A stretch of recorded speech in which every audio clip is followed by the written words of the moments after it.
Ginawang abot-kaya ng Expanded Pambansang Pabahay para sa Pilipino o 4PH program ni Pangulong Ferdinand R. Marcos Jr. ang pagkakaroon ng sariling bahay.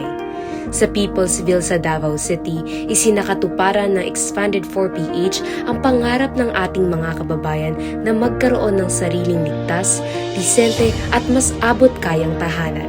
Pakinggan natin ang kanilang mga kwento. Kami po yung first na nakamove in dito sa Peoplesville Pabahay Program o PH ng Lagyan.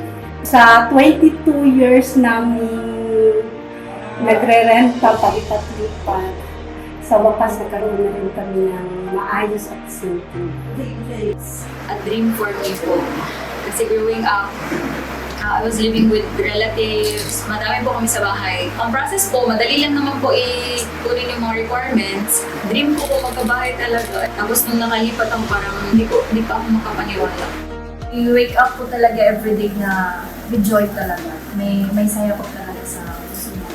Picture out po is we will build a happy family here. Para mas maraming pang memories, happy memories na maano po natin.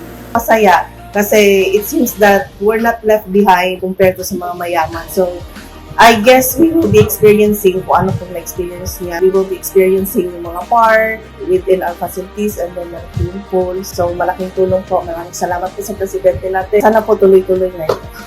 Sa patuloy na pagpapatupad na Expanded 4PH, mas marami pang pamilyang Pilipino ang nagkakaroon ng katuparan ng pangarap na magkaroon ng hindi lamang sariling tahanan, kundi ng pagkakataong mamuhay ng mas ligtas, disente at may dignidad.